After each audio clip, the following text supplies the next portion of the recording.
Hello everyone, আশা করি আপনারা ভীষণ ভালো আছেন। সামনেই সরস্বতী পুজো, আর সরস্বতী পুজো মানে অনেক কিছু।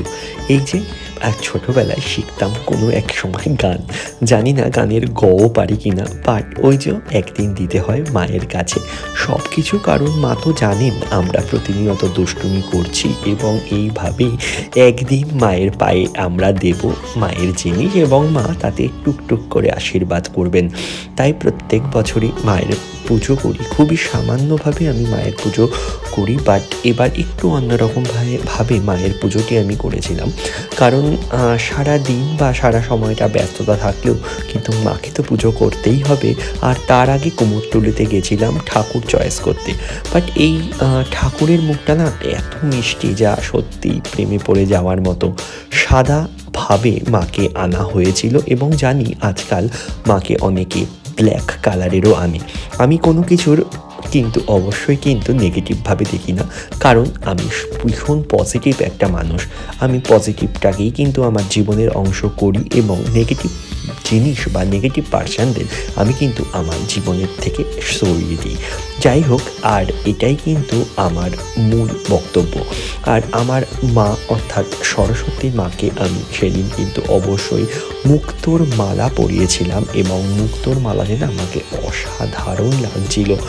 আর আপনারাও কীভাবে সরস্বতী পুজো করেছেন বা কীভাবে করেন সেটাও কিন্তু অবশ্যই কমেন্টস করে জানাবেন, কারণ এক একজনের বাড়ির নিয়ম এক এক রকম। আর সরস্বতী পুজোর নিয়মটা একটু আলাদা থাকে, কারণ আমাদের বাড়িতে সরস্বতী পুজোর দিন সকালবেলা গায়ে হলুদ, অর্থাৎ গায়ে কিন্তু অবশ্যই হলুদ দিয়ে স্নান করতে হয় এবং তারপরে মায়ের সাজসজ্জা কমপ্লিট করতে হয়। এবং অবশ্যই কিন্তু এখন অনেক আইটি সেক্টরগুলোও কিন্তু সরস্বতী পুজোর দিন বা দুর্গা পুজোর দিন বা লক্ষ্মী পুজোর দিন খোলা থাকে, তাও সত্ত্বেও কিন্তু আমাদের পুজো করতেই হয়।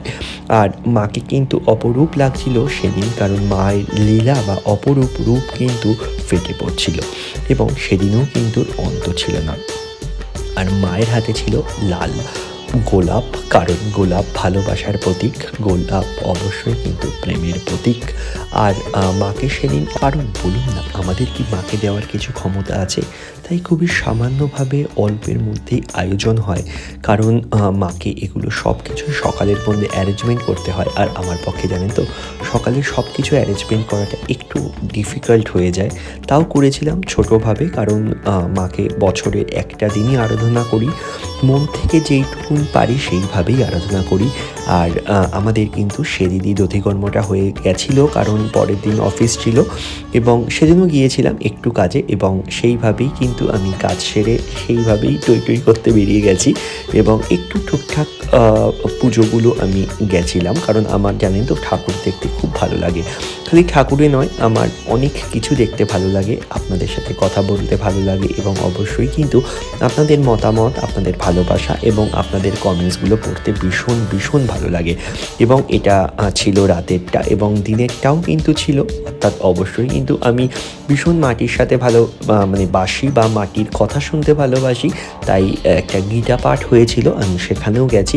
কারণ আমার মনে হয় কি, জীবনের অনেক কিছু চাহিদার থেকে ছোটোভাবে চাহিদা রাখাটাই ভালো, কারণ জীবনটা শেষ হবে খুব ছোটোর মধ্যে দিয়ে, অনেক বিলাসিতা অনেক আড়ম্বরের মধ্যে দিয়ে জীবন শেষ হয় না। আর আমি প্রচুর তো কাউ লাভার, অর্থাৎ এরা আমার কাছে কিন্তু অনেকটা কিছু, কারণ এক সময় আমি যখন আঁকতাম এদের, এখনও আঁকি বাট সেইভাবে হয় না বা সময় পাই না, প্রচুর আঁকাআঁকি করি তাদের সাথে। টাটা, ভালো থাকবেন সবাই, সুস্থ থাকবেন।